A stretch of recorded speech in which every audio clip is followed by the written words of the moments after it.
Është kënaqësi dhe nderi veçantë që uroj mirëseardhjen në Bankën Qendrore të Republikës Kosovës me rastin e hapjes së ekspozitës Paraja Rëfen, 100 vjet jetë dhe ngjarje, e organizuar në bashkëpunim të ngushtë mes Bankës Qendrore të Republikës Kosovës dhe Bankës së Shqipërisë.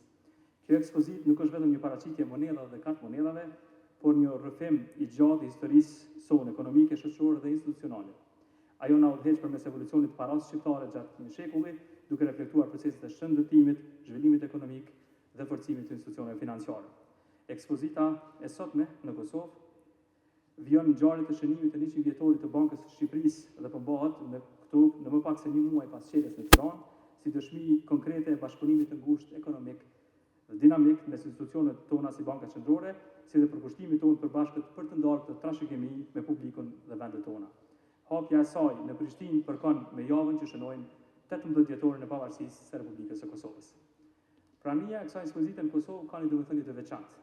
Ajo pasqyron bindjen tonë të përbashkët se njohuritë ekonomike dhe financiare, historia monetare dhe roli i bankave qendrore duhet të jetë e qasur për publikun e gjerë, për studentët, për të rinjt, për komunitetet tona në mbar vendin, duke kontribuar kështu në ndërgjegjësimin e kulturës financiare në shoqëri.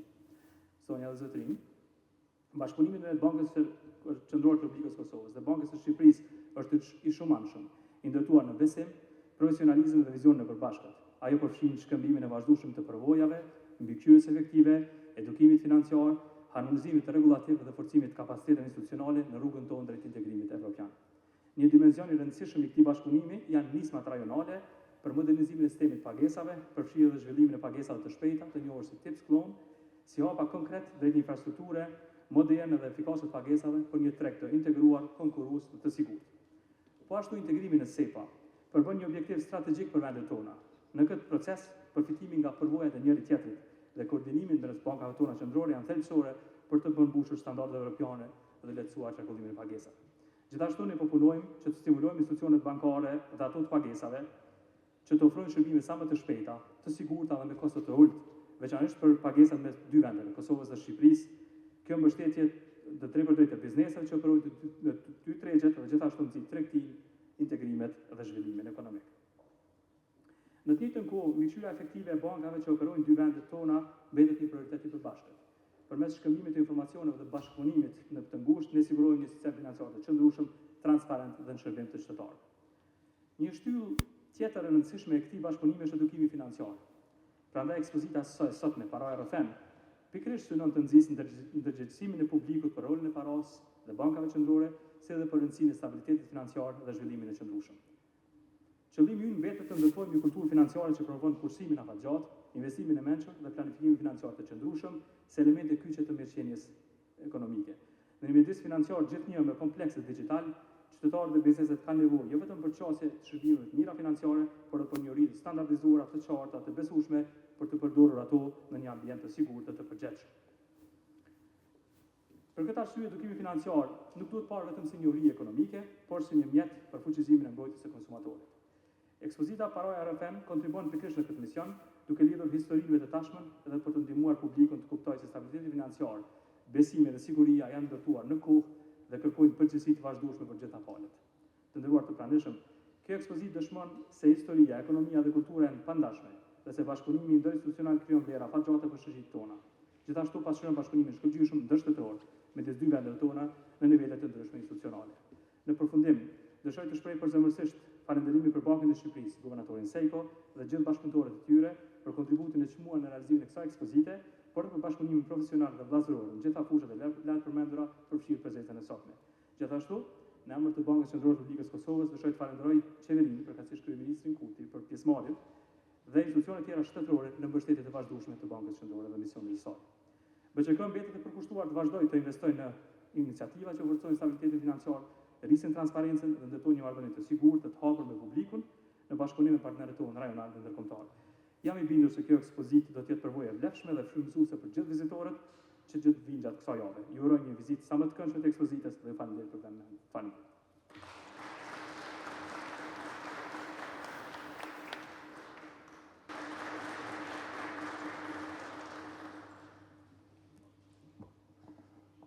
Nderuar zoti kryeministër Kurti, nderuar zonja ministre, nderuar guvernatori Ismaili, të nderuar anëtar të bordit të Bankës Qendrore të Republikës Kosovës, profesor, miq, koleg, Së pari, si shqiptar ndjehem i nderuar që ndodhem sot në Prishtinë. Thjesht këtu në kryeqytetin e Kosovës për të ndarë një moment të rëndësishëm të historisë monetare shtetformuese të Shqipërisë, ka një domethënie personale dhe institucionale që shkon përtej kalendarit të përvjetorëve. Viti që sapo kaloi shënoi 100 vjetorin e themelimit të Bankës së Shqipërisë, siç e përmendi dhe kryeministri, e cila u themelua në vitin 1925. Dhe ky vit që jemi shënon 100 vjetorin e hedhjes në qarkullim të monedhës dhe kartmonedhës shqiptare që ka qenë në vitin 1926. Pra ne kemi 2 vite rresht përvjetor. Kjo ndalesë në Kosovë ka një kuptim të veçantë.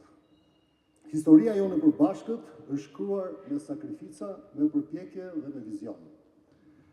Lidhja shqiptare e Prizrenit dhe figura si Ymer Prizreni, Sulejman Vokshi, Hasan Prishtina, Isa Boletini, Bajram Suri dhe shumë të tjerë i kanë dhënë formë ndërgjegjes sonë kombëtare dhe shtetit shqiptar në kohra.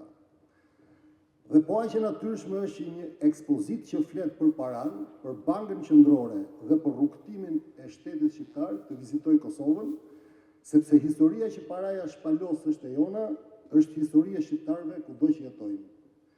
Kjo ekspozit kërkon të vendosë në vëmendje një ide të thjeshtë: monedhat dhe kartmonedhat ndërshekuj kanë mbartur jo vetëm vlerë shkëmbimi, por dhe simbole, trashëgimi dhe identitet kombëtar. Por para se të jetë simbol, paraja është një kontratë shoqërore, është një marrëveshje besimi. Që një monedhë të funksionojë, duhet të ekzistojë besimi i qytetarëve, se ajo ruan vlerën, se pranohet, se mbështetet nga institucione dhe rregulla të forta. Në këtë kuptim, historia e paras është gjithmonë dhe historia e besimit publik, e shtetit, e ekonomisë dhe e lidhjes së qytetarëve me institucionet e tyre. Ekspozita Paraja Rëfen, 100 vjet jetë dhe ngjarje nga Banka e Shqipërisë, është përpjekur ta tregojë këtë rrugtim jo vetëm si histori institucionale, por dhe si histori të përditshmërisë se si jemi paguar, si kemi kursyer, si kemi përballuar kriza, si kemi rindërtuar ekonominë dhe si kemi kërkuar stabilitetin dhe mirëqenien në rrethana shumë të vështira në kohë. Është historia e një populli që pavarësisht sfidave ka zgjedhur të ndërtojë. Në rrëfimin që do të shihni në këtë ekspozit, historia e Bankës Qendrore dhe e monedhës shqiptare shpaloset në 3 epoka kryesore, të formusuara nga ndryshimet politike, zhvillimet gjeopolitike dhe ngjarjet ekonomike që kanë përcaktuar fatet e Shqipërisë. Banka ka vepruar gjithmonë në pothuajse të gjithë regjimet monetare, duke filluar nga standardi i arit kur është krijuar, tek periudha e kontrollit të fortë dhe planifikimit të centralizuar gjatë regjimit komunist, e deri tek kornizat moderne të politikës monetare me objektiv stabilitetin e çmimeve gjatë periudhës tranzicionit që ne jemi akoma. Në përgatitjen e kësaj ekspozite jemi mbështetur dhe në një fond të pasur dokumentar të ruajtur në drejtorinë e përgjithshme të arkivave në Tiranë dhe në arkivin e shtetit italian në Rom, që pasqyron gjithashtu edhe veprimtarinë e Bankës Kombëtare të Shqipërisë në qytete të ndryshme të Kosovës, si Prizreni, Prishtina, Peja apo Gjakova, ku banka pati dek, filiale dhe agjenci në fillim të viteve 40 të shekullit të kaluar. Një pjesë e këtij dokumentacioni është sjell sot këtu në formën e kopjeve eksakte për t'i dhënë publikut mundësinë të shohë nga afër gjurmët konkrete të kësaj historie të përbashkët të kombit shqiptar. Në këtë rrëfim një theks i veçantë i vihet mbi fillesat e shtetit shqiptar modern. Nëntori i vitit 1912 solli pavarësinë dhe simbolet që ne na bashkojnë. Kujtojmë këtu vizionin e Ismail Qemal Vlorës për krijimin e një banke qendrore shqiptare si një qelizë bazë për rikëmbjen ekonomike dhe ndërtimin e shtetit të pavarur shqiptar. Një vizion që i shërbeu vendit si një orientim i qartë për rrugën që do të ndiqte më pas. Pikërisht për këto arsye, ne kemi dashur që kjo ekspozitë të mos mbetet vetëm një përvojë muzeale për t'u parë, por dhe një nismë edukimi dhe ndërgjegjësimi për t'u studiuar dhe për t'u përjetuar. Sot vendimet financiare janë bërë më të shpeshta dhe më komplekse, nga përdorimi i shërbimeve digjitale te kreditimi, investimet, sigurimet, kursimet dhe planifikimi familjar. Kultura financiare është një element i rëndësishëm i mirëqenies individuale dhe shoqërore. Në dekadat e fundit, shumë banka qendrore në botë kanë zgjeruar komunikimin e tyre me publikun, jo vetëm për të shpjeguar politikat e tyre komplekse, por dhe për të krijuar ura të reja komunikimi. Ekspozitat, muzet, programet për shkollat dhe aktivitetet me qytetarët janë mënyra për ta bërë një institucion kompleks dhe në dukje hermetik, më të afërt, më të kuptueshëm dhe më transparent me publikun. Në një botë ku teknologjia po transformon pagesat dhe ku rreziqet marrin forma të reja, nga luhatjet e çmimeve të pasigurisë gjeopolitike, mësimi themelor mbetet i njëjtë. Stabiliteti kërkon institucione të forta, vendimarrje të kujdesshme dhe një publik të informuar. Dhe në këtë kontekst, roli i një banke qendrore në thelb është i shërbejë stabilitetit dhe besimit të publikut. Këto nocione nuk janë thjesht abstrakte, por duhen kuptuar si faktorë që ndikojnë drejt për drejt tek mirëqenia e qytetarëve, tek pagat reale, kursimet e familjeve, tek kreditimi i ekonomisë dhe tek planet e biznesit. Duke kujtuar vizionin shtetformues të Ismail Qemal Dorës, kuptojmë me qartë se historia nuk shërben vetëm për të kujtuar, por edhe për të përcaktuar orientimet e duhura në të ardhmen. Vizioni ynë i sotëm është rruga drejt Bashkimit Evropian, ku parafrimi me rregullat dhe praktikat europiane nuk duhet kuptuar vetëm si synim politik, por dhe si përmirësim konkret i jetës së qytetarëve. Në këtë frym, hapa si parafrimi me standardet e pagesave europiane dhe objektiva si integrimi në SEPA janë shembuj të qartë se si tregtimi i paras vazhdon të shkruhet me më shumë lehtësi, transparencë dhe siguri, me lidhje më të forta ekonomike dhe me një hap tjetër drejt bashkëtesës në të njëjtin qell, në të njëjtin flamur, i cili është ai i Bashkimit Evropian në të ardhmen. Në përfundim lejoni të theksoj shtrirjen përtej Tiranës në trevat shqiptare si një aspekt të veçantë të ekspozitës që lëviz atë në kohë dhe në hapësirë. Në këtë kuadër dua të vlerësoj veçanërisht bashkëpunimin me Bankën Qendrore të Republikës Kosovës për mbështetjen dhe mikpritjen në Prishtinë. Faleminderit guvernator Ismaili për mbështetjen dhe mikpritjen tuaj. Këto shkëmbime kulturore dhe institucionale janë të rëndësishme jo vetëm për të ndarë historitë përbashkëta, por dhe për të përforcuar bashkëpunimin rajonal në fusha që prekin drejt për drejt qytetarët. Ky projekt nuk do të ishte i mundur pa punën e shumë njerëzve dhe bashkëpunimin me historian, ekonomist, arkitekt, arkivist dhe ekspert të komunikimit. Rezultati që ju shihni sot, që do të shihni në këtë ekspozit, është fryti i përbashkët të punës së Bankës së Shqipërisë, i botës akademike, institucioneve të dijes dhe të kulturës, si dhe partnerëve tanë shqiptarë dhe ndërkombëtarë.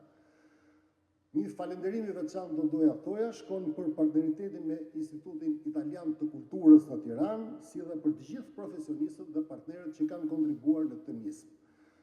Ju ftoj ta ndiqni këtë ekspozit me kurreshtje, ta përjetoni si një pjesë të historisë tonë dhe të reflektoni mbi rrugtimin që ne kemi përjetuar së bashku.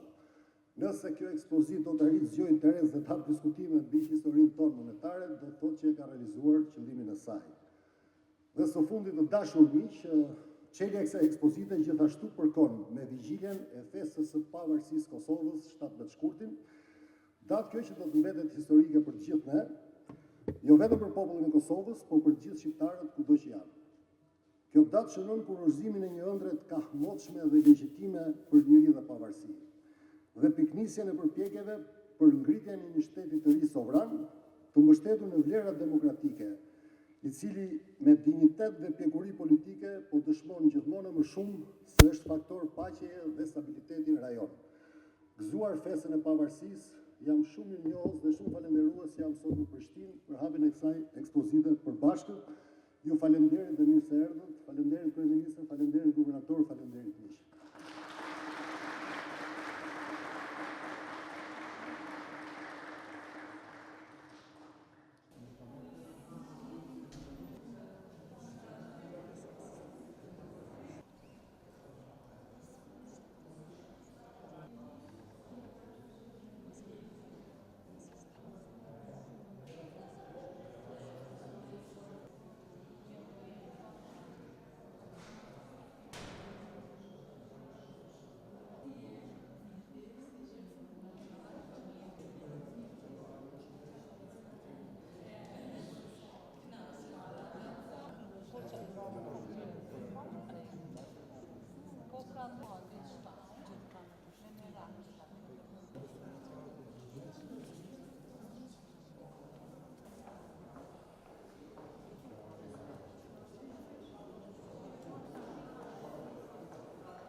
I nderuar Kryeministër i Republikës